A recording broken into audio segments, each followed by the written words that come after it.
ఓం గం గణపతయే నమః. శివాయ గురవే నమః.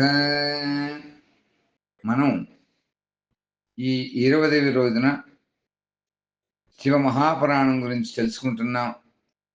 ఈ 20వ రోజున మనం శివ మహాపురాణంలో చెప్పినటువంటి విధంగా మోక్షప్రదమైనటువంటి పుణ్యక్షేత్రముల గురించి, కాల విశేషముల గురించి ముందుగా తెలుసుకుంటున్నాం.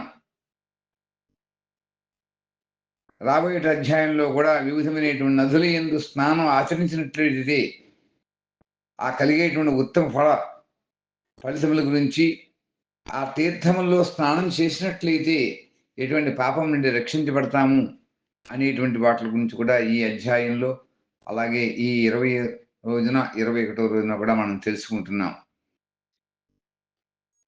ఈ 20 రోజున మనం సూత మహర్షి చెప్పినటువంటి విధానం ముందుగా తెలుసుకుంటున్నాం. సూతుల వారు చెప్తున్నారు, విద్వాంసులారా, వివేకవంతులైనటువంటి మహర్షులారా, మోక్షదాయకమైనటువంటి శివక్షేత్రములను వర్ణిస్తున్నాను, ఇప్పుడు వినండి శ్రద్ధతో. లోక రక్షణార్థం శివ సంబంధమైనటువంటి శివ ఆగమాలని వర్ణిస్తున్నాను. పర్వతములు, వనములు, కాననములతో కూడినటువంటి ఈ భూమి 50 కోట్ల యోజనముల విస్తారం కలిగి ఉంది. భగవంతుడైనటువంటి శివుని యొక్క ఆజ్ఞదేత పృథివీ సకల జగత్తుని కూడా ధరించి ఉంది. పరమశివుడు ఈ భూమి మీద ఉండేటువంటి వివిధ స్థలములలో, పవిత్రమైనటువంటి ప్రదేశములలో అచ్చడచ్చడా నివసించేటువంటి వారికి ఆయన యొక్క కృపతోటి మోక్షాన్ని ప్రసాదించాలి అనేటువంటి ఒక అనుగ్రహం చేత శైవ క్షేత్రాన్ని నిర్మించారు.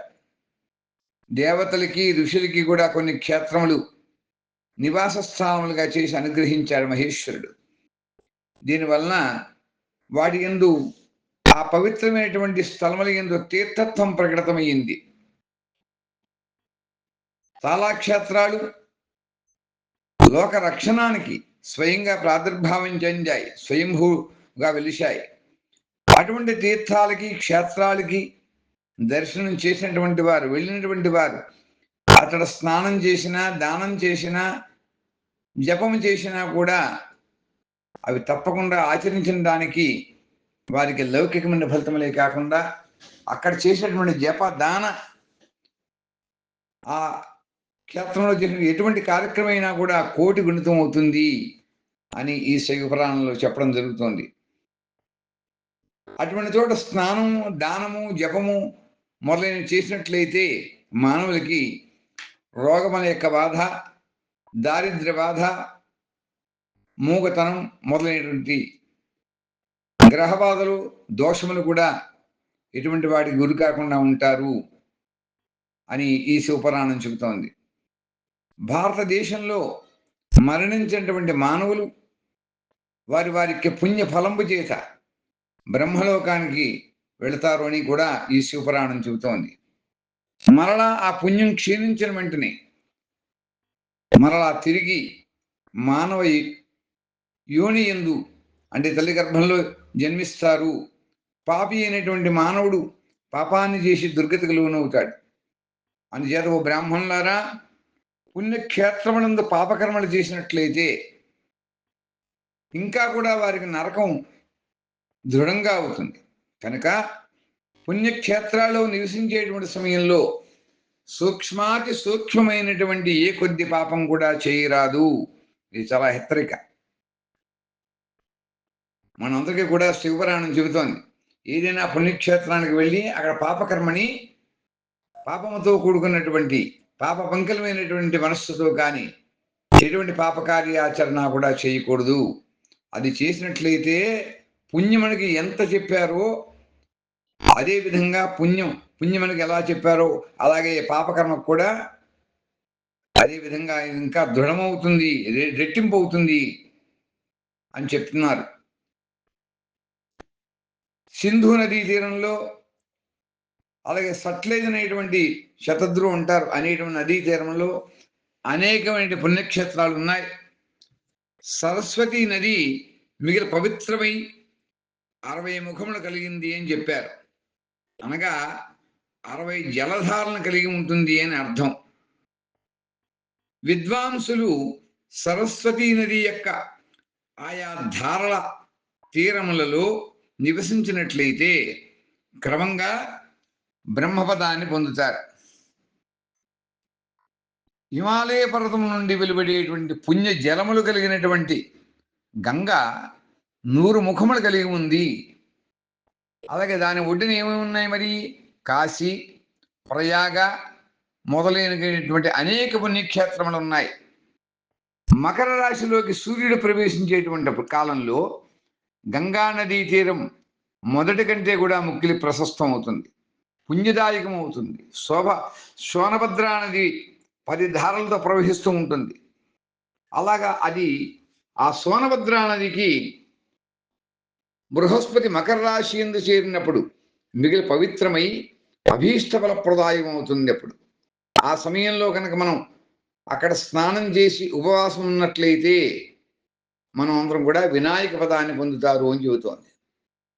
పుణ్య జలములు కలిగినటువంటి మహానది నర్మదా నది 24 పాయలు కలిగి ప్రవహిస్తూ ఉంటుంది. దానిలో స్నానం చేసి ఆచరించినట్లయితే ఆ నదీ తీరంలో నివసించేటువంటి మానవులకు వైష్ణవ పద ప్రాప్తి కలుగుతుంది.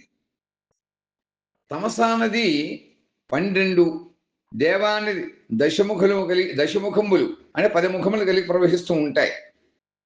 పరమ పుణ్యమైన అయినటువంటి గోదావరి నది 21 ముఖములు కలది అని చెబుతూ ఉంటారు. అది బ్రహ్మహత్యా దోషాన్ని, గో వధ వలన కలిగేటువంటి పాపాన్ని కూడా నశింపజేసి రుద్రలోకమును ప్రసాదిస్తుంది. ఇంకా కృష్ణవేణీ జలములు, కృష్ణానది మిగిలిన పవిత్రమైనటువంటిది. ఆ కృష్ణవేణి జలమే మిగిలిన పవిత్రమైనటువంటిది. ఆ నది సకల పాపాలని కూడా రూపుమాపుతుంది.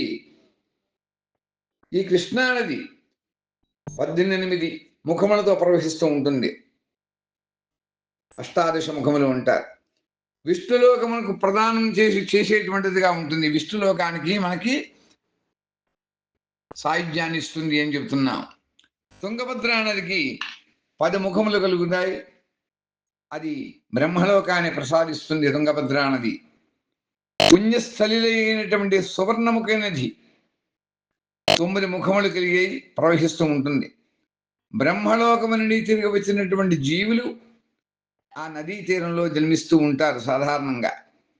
సరస్వతీ నది, పంపా సరోవరం, కన్యాకుమారి, అంతరీపం, శుభకరమైనటువంటి శ్వేత నది ఇవన్నీ కూడా పుణ్యక్షేత్రాలే. ఈ నదీ తీరములందు నివసించినట్లయితే ఆ నివసించిన వారికి ఇంద్రలోక ప్రాప్తి కలుగుతుంది అని చెబుతున్నారు శివ మహాపురాణంలో. అలాగే సహ్యపర్వతం నుండి వెలువడినటువంటి మహానది కావేరీ నది మిగిలిన పుణ్యప్రదమైనటువంటిది. ఆ కావేరీ నదికి 27 ముఖములు ఉన్నాయని చెబుతారు పెద్దలు.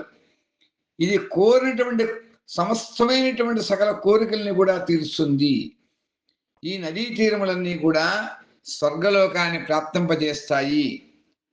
బ్రహ్మ విష్ణు పదాల్ని సంప్రాప్తింపజేస్తాయి. కావేరీ నది యొక్క తటాలు శివక్షేత్రముల యొక్క అధీనంలో ఉంటాయి. అవి అభీష్ట ఫలప్రదములే కాకుండా మానవులకు శివ సాయుధ్యాన్ని, శివలోకాన్ని ప్రసాదించేవి అని పెద్దలు చెబుతూ ఉంటారు. అని ఈ రోజున మనం ఈ యొక్క మోక్షప్రదములైన పుణ్యక్షేత్రముల యొక్క విశేషాన్ని కొంత తెలుసుకున్నాం. మిగతా భాగాన్ని మనం రేపు తెలుసుకుంటాం. హరి ఓం. స్వస్తి స్వస్తి స్వస్తి స్వస్తి ప్రజాభ్య పరిపాలయంతాం న్యాయేన మార్గేణ మహిం మహీషా గోబ్రాహ్మణేభ్యః శుభమస్తు నిత్యం. లోకా సమస్త సుఖినో భవంతు.